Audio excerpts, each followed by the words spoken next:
କାଏଁ ବୋଲସନ୍ ହେନ୍ତା କଥା।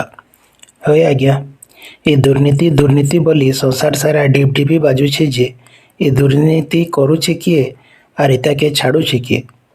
ଆମର ତ ପେଟ ବୋଲିକରି ଚାରି ଆଙ୍ଗୁଲ, ହେତି ଫିର୍ ବେଲେ ଖାଇଲେ ଦୁଇ ବେଲ ଉପାସ।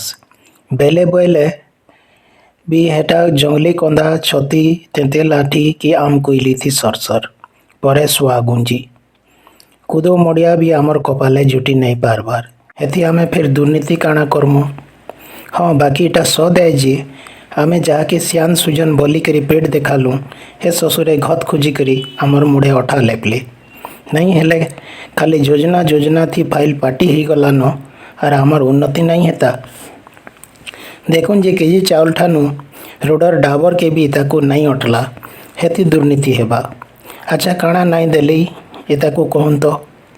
ଗାଡ଼ି ବଙ୍ଗଲା ଫୋନ୍ ସମିଆ ଜାନିକରି ସବୁ ହୁକୁମ କେ ହାଜର, ଫେର ବି ଇତାକର ପେଟ ନାଇଁ ପୁରବାର ଯେ ଦୁର୍ନୀତି ଥି ସଟେଇ ହଉଛନ୍। ହେଇଦଉନ୍ କଙ୍କରା ଜନମ ପାଇଥିବେ ହେବା, ନି ହେଲା ଆରୁ ଇ ଗୁନ୍ଦାଲ ପାଇନ ତାକୁ ଭଲ ଲାଗତା କେଁ? ଲୋକ ବୋଲସନ୍ ସଦ୍ ମନୁଷକେ ପଦେ ଆର୍ ସଦ୍ ବଲଦ କେ ବାଡ଼େ। ଇ ବୁଆ କହି କହି ଅଥା ଲାଗି ଗଲାନ, ହେଲେ ଇତାକର ହେଦନି କି ଚେଦନି କାଣା କରବ?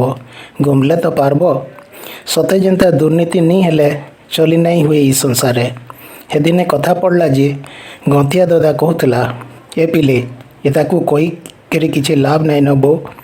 ଆମେ ତ ଜାନିଛୁଁ ଯେ ଇମାନେ କାଦୋ ମାଡ଼ିଛନ୍, ମାଡ଼ି ଦିଅ। ଯେତେବେଲକେ ଗୋଡ଼ ଧୋଇବାର ଲାଗି ପାଏନ ପାଏନ ବୋଲିକରି କିର୍ଲାବେ ନି ସୁଧାନ ଦେମା କାଏଁ? କଥାଟା ଠିକ୍ ଏ ଯେ କା କରବେ? ଏମାନେ କେ ଆମର ବାଗିର ମାଟିର ହାଣ୍ଡି ହେଇଛନ୍ ଯେ ଛିଁ ଦେଲେ ଜାତ ଯିବା କି ମାଜି ଦେଲେ ଜିଁ ଯିବା। ଏଟା ତ ପିତଲ ହାଣ୍ଡି, ଧୁଇ ଦେଲେ ବି ଚିକ୍ ଚିକ୍। ହେତି କାଦୋ କି ଅନ୍ଧୁ ଯେତେ ଲାଗଲେ କାଣା ହେବା? ଯେ ଗୁଟେ କଥା ଏ, ଯେନ୍ତା ହଉ ବି ଏ ଦୁର୍ନୀତି ଥିଲେ ଜିଁ ନି ହୁଏ। ଚାଲୁନ୍ ନିଜେ ସଭେ ଏକା ଘାଏକେ ସଜ ଦେଖି ଦେଖି ଏ ଦୁର୍ନୀତିର ଜଡ଼ ମାନଙ୍କୁ କାଟି ବସମା। ଆଜ ନି ହେଲେ ନାଇଁ ଯେବେ ହଉ ତ ଫାयଦା ମିଲବା।